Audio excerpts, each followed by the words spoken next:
Bom, pessoal, na aula de hoje, então, a gente vai seguir com a nossa análise de circuitos resistivos e hoje a gente vai ver a técnica de transformação de fontes, que é muito útil para simplificar circuitos com um maior número de fontes, mais do que uma, pelo menos, aí para facilitar a análise.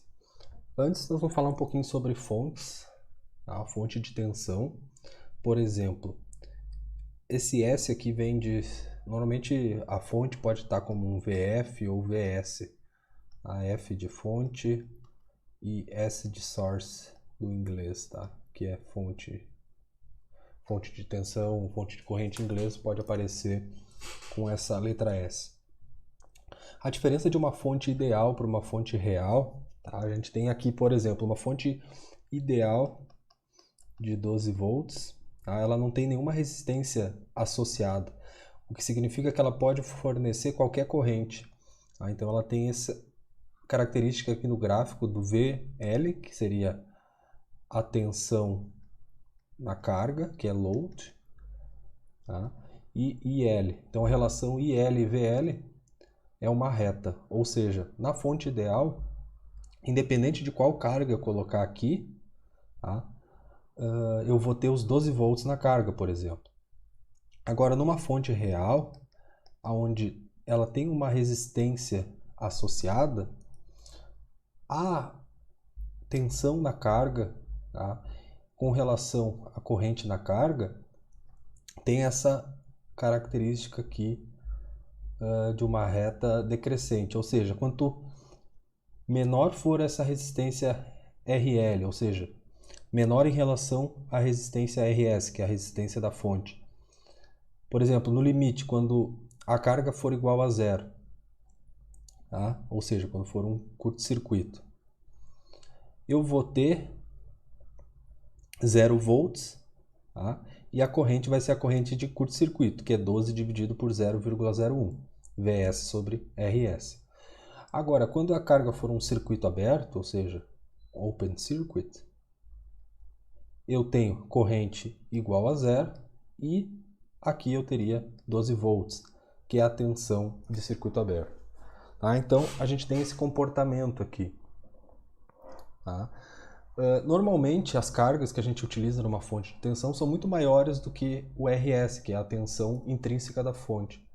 Tá? Então, normalmente, a gente pode simplificar uma fonte de 12 volts e utilizar o seu modelo ideal. Tá? Mas quando se trabalha com cargas muito baixas, tá? No sentido da resistência, com resistências muito baixas, tem que tomar esse cuidado, tem que verificar qual é a resistência intrínseca associada da fonte. Já numa fonte de corrente, tá, ideal, ela também pode fornecer, por exemplo, uma corrente de 1 ampere, independente da carga, ela vai fornecer a mesma corrente para uma tensão que pode ser até uma tensão infinita. Tá? Só que na prática isso não acontece, porque uma fonte de corrente normalmente são transistores, tá? Que tem uma resistência de saída associada aqui na ordem de 100K, de 1 mega, enfim. Ela vai ter dois limites, né, novamente. Quando eu ligar um circuito aberto, circuito fechado, com 0 ohms, nas extremidades da fonte de corrente, que é esse caso aqui, eu vou ter a tensão igual a zero e a corrente de circuito fechado, short circuit, tá? Que vai ser igual a 1 ampere. E quando eu tiver aqui um circuito aberto, tá? Ou seja, infinitos ohms, daí a corrente aqui vai ser igual a zero. Tá? Então eu tenho esse comportamento aqui. Então eu consigo diferenciar a fonte real da fonte ideal. Então, normalmente as cargas que a gente aplica numa fonte de corrente são muito menores do que a resistência paralela com a fonte de corrente. São muito menores desses 100K, 1 mega, 10 mega, enfim. Mas quando a gente começa a trabalhar com cargas muito elevadas, tem que tomar esse cuidado. Tá? Porque nesse caso daí, a gente talvez não consiga fornecer a corrente necessária para a carga. Ela vai começar a se dividir e uma boa parcela dessa corrente vai passar pelo 100K. Por exemplo, se eu trabalhar com uma carga de 100K nessa fonte aqui de corrente, eu vou ter uma divisão, meio ampere para cada resistor. Tá? Então eu não consigo fornecer 1 ampere. Então só para deixar claro essas características, tá? Das fontes de tensão. O mundo real nem sempre obedece, né, ao modelo ideal dos componentes. Agora, se eu for fazer a combinação, quando eu combino fontes ideais, eu posso simplesmente somar as fontes em série, tá? Dependendo da polaridade. Aqui a polaridade de V3 está invertida em relação com V1 e V2. Então, entre os terminais A e B, eu vou ter uma fonte de tensão equivalente V1 mais V2 menos V3 e somar em paralelo as fontes de corrente. I1 menos I2 mais I3, porque I1 e I2 estão no mesmo sentido. Desculpa, I1 e I3 estão no mesmo sentido e I2 está no sentido oposto. Vou chamar aqui entre os terminais A e B. Eu posso fazer essa simplificação. Tá? Mas vamos ver o caso das fontes reais. Tá? Como que a gente pode fazer a associação? Para isso, a gente vai estudar as transformações de fonte. Tá? Então, eu tenho aqui o caso em que eu estou trabalhando com uma fonte de tensão real, que eu tenho VS e RS, e aqui eu tenho uma fonte de corrente real. Só que, deixa eu fazer um ajuste aqui, que seria IS, tá? E no caso aqui eu vou chamar de... pode manter o RP. Tá? Então, para eu fazer o equivalente, tá? Eu quero ver em relação à carga, tá? Em relação à carga RL, como que eu posso trabalhar com essa topologia para que esses dois circuitos sejam iguais na visão da carga, ou seja, para que esteja chegando a mesma corrente IL e a mesma tensão VL na carga. Então, se eu for calcular IL aqui, IL é igual a VS dividido por RS mais RL. Tá? Passa essa corrente aqui, essa corrente é o IL, é VS dividido por RS mais RL.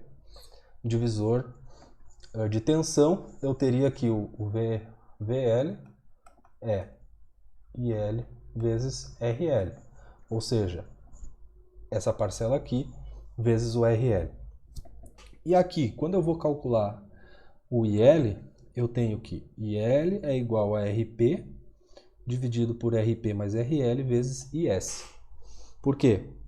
Porque aqui eu tenho um divisor de corrente. Tá? Só que eu quero trabalhar com o mesmo IL, eu quero que os circuitos sejam equivalentes. Então eu igualo essas duas expressões. Tá? VS dividido por RS mais RL tem que ser igual a RP dividido RP mais RL.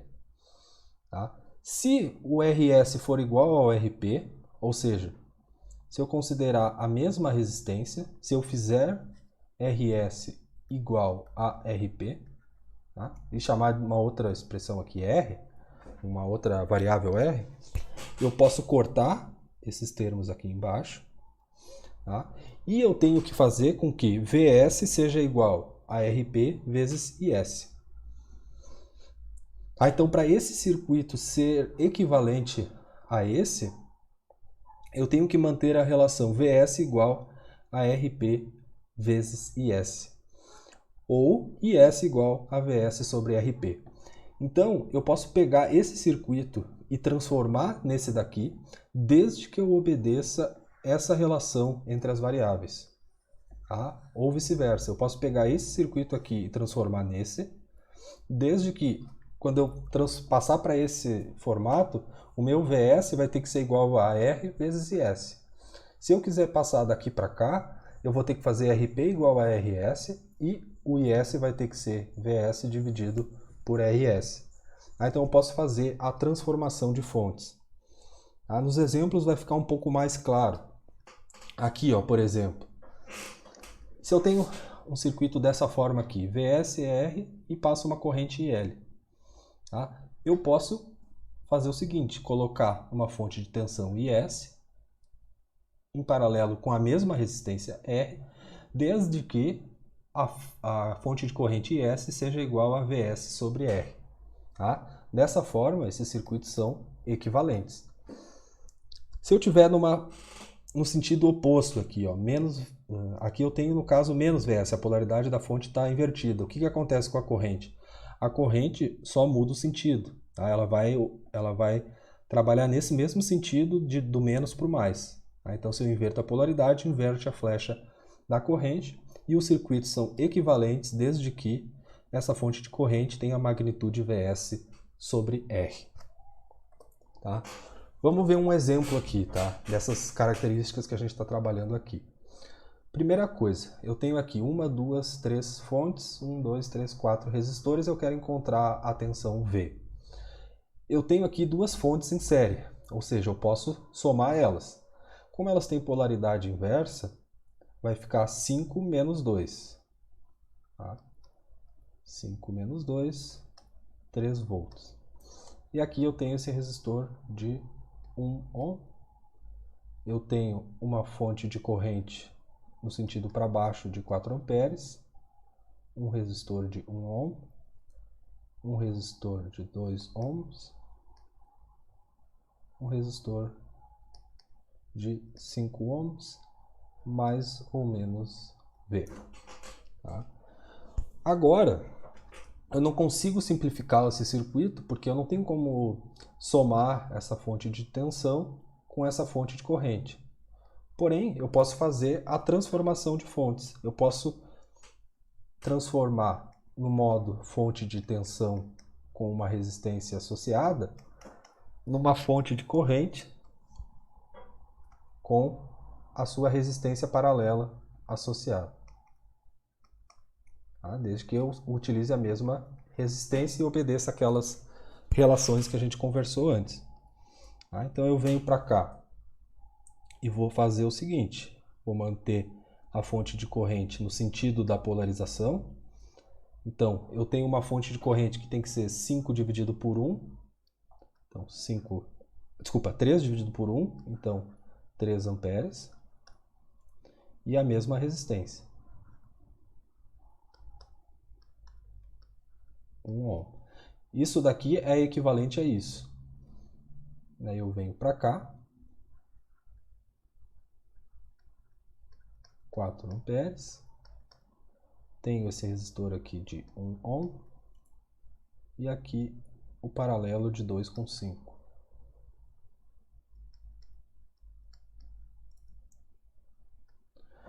Então, se eu tenho 3 subindo e 4 descendo, significa que eu vou ficar com 1 descendo. 1 ampere no sentido para baixo. O resistor de 1 ohm, mais esse resistor aqui de 1 ohm, e o paralelo de 2,5 ohms. Bom, eu quero saber essa tensão V. Tá? Então o que eu vou fazer? Eu vou fazer uma transformação de fonte novamente. Eu vou transpassar dessa forma para a forma com fonte de tensão. Tá? Então eu tenho que obedecer a polaridade, menos, mais. Tá? E aqui eu tenho que multiplicar 1 por 1, vai dar 1 volt. Coloco agora essa mesma resistência em série, em vez de em paralelo. Tenho aqui 1 ohm e o paralelo de 2,5. Tá? 2 paralelo com 5 ohms. Tá? Deixa eu ver se eu coloquei a resposta. Eu não coloquei a resposta, mas deixa eu ver se eu tenho aqui. Não tenho aqui essa resposta, mas teria só que fazer esse cálculo. Deixa eu ver quanto é que dá. 2 paralelo com 5. 2 vezes 5 dividido por 7. Tá? Dá 1,42. 1,42 vezes 1 dividido por 3,42. É um divisor de tensão. Então aqui eu teria menos 0,417 volts. Tá? Se eu for calcular essa tensão V. Aqui eu tenho um divisor de tensão. Como é que calculo o divisor de tensão? Eu pego essa resistência equivalente aqui, faço vezes a tensão da fonte e divido pela soma das três resistências. Tá? Isso foi o tema da aula passada. A partir disso, a partir dessa questão da transformação de fontes, a gente pode fazer associação de diferentes fontes de tensão ligadas em paralelo, por exemplo. Tá? Porque ligar a fonte de tensão em série é simples, a gente soma as resistências e soma as tensões. Agora, em paralelo, como é que funciona? Tá? Então, a gente pode fazer essa transformação. Transformar tudo para fonte de corrente, desde que a fonte de correntes mantenha aquela relação de transformação, ou seja, as correntes têm que ser V1 sobre R1, V2 sobre R2, Vn sobre Rn, e manter a mesma resistência em paralelo. Aí, o que a gente pode fazer? Fazer o paralelo dessas resistências, estão todas em paralelo, e somar todas as correntes. Tá? Dessa forma, a resistência equivalente, então, vai ser o paralelo de todas essas resistências. Tá? A gente faz Rn paralelo com R2, o equivalente em paralelo com R1, calcula a resistência equivalente, e as correntes a gente soma todas elas, tá? E essa corrente equivalente vezes a resistência equivalente vai dar a nossa tensão equivalente, e dá para simplificar dessa forma as fontes reais. Tá? Então, porque se a gente for pensar numa fonte ideal, não faz muito sentido, né, tu ligar, por exemplo, 12 volts em paralelo com 6 volts. Tá? Isso aqui não tem sentido físico, porque tu teria que ter em paralelo ao mesmo tempo 12 e 6 volts. Só que todas as fontes, né, na realidade, elas têm uma resistência associada. Tá? Elas têm a sua resistência associada. Então, quando... Opa, aqui não está bem desenhado. Na realidade, a fonte de 12 volts ela vai ter a sua resistência associada, e a fonte de 6 volts também vai ter a sua resistência intrínseca associada. Tá? Então, a gente tem como fazer esse equivalente a partir da transformação de fontes. Aqui tem um exemplo. Ó. Eu pego aqui essas fontes de tensão real. Tá? Eu vou ter essas mesmas fontes dividindo aqui, ó, a fonte de corrente vai ser 10 por 5, vai dar 2 amperes. E eu vou ficar com a resistência de 5, a resistência de 4 ohms, e eu vou ter 16 dividido por 4, no sentido oposto. 4 amperes, 4 ohms. E aqui 8 dividido por 2 vai dar 4, só que para cima. E mais os 2 ohms. Eu consigo fazer essa simplificação, então eu vou fazer o paralelo de 5 ohms com 4 ohms com 2 ohms, acho a resistência equivalente. E para calcular a tensão equivalente, eu pego 2 menos 4 mais 4, ou seja, o próprio 2, vezes esse paralelo aqui, e vai dar 2,105. Então, eu consigo simplificar isso aqui tudo, tá? Na visão aqui da carga, ó, olhando para a esquerda da carga, onde o meu V equivalente é 2,105 volts e a resistência equivalente é o paralelo dessas três resistências. Tá? De maneira similar, eu posso utilizar o teorema de Millman, eu posso utilizar a transformação de fontes para associar fontes de corrente em série. Porque, novamente, não faz sentido eu associar fontes ideais de corrente em série, por exemplo, 2 amperes com 3 amperes, É fisicamente impossível que eu tenha em série duas fontes de corrente com magnitudes distintas. Só que, na realidade, essas fontes têm a sua resistência paralela associada. R1, R2, R3, até Rn, né? Diferentes dependendo de a quantidade de fontes que eu queira fazer a associação. Então, o que eu posso fazer? Eu posso transformar elas em fonte de tensão, somar as fontes de tensão, somar as resistências intrínsecas em série e depois fazer a transformação para uma fonte de corrente equivalente a uma resistência paralela equivalente. Tá? De modo que é só utilizar aquelas relações. Para eu calcular a corrente equivalente, eu vou ter que pegar essa tensão equivalente, dividir pela resistência equivalente, e a resistência equivalente é a soma de R1, R2 e R3. Tá? Então, eu deixo para vocês, tá, um exercício proposto, onde, utilizando a transformação de fontes, eu peço que vocês determinem a tensão Vx. Tá? Então, vocês podem fazer a transformação dessa fonte aqui, passar para uma fonte de corrente, associar em paralelo. Essa daqui também, se necessário, passar para uma fonte de tensão, que é dependente de Vx, tá? Associada aí em série as fontes, enfim, trabalhar com esse circuito aqui para encontrar a tensão Vx. Porque, reparem, sem fazer isso, apenas com o que a gente viu em aula, não é possível analisar esse circuito. Não tem como reduzir, não tem como fazer a soma das resistências, não tem como fazer o paralelo das resistências, não tem como associar as fontes, mas através da transformação de fontes vocês vão ver que isso é possível. Tá? Eu até coloquei aqui a solução, certo? Mas eu peço que vocês façam primeiro e depois visualizem a solução. Tá bom? Então tá, na próxima aula então a gente segue com novas técnicas de análise de circuitos resistivos com fontes dependentes e independentes. Um abraço, até a próxima aula.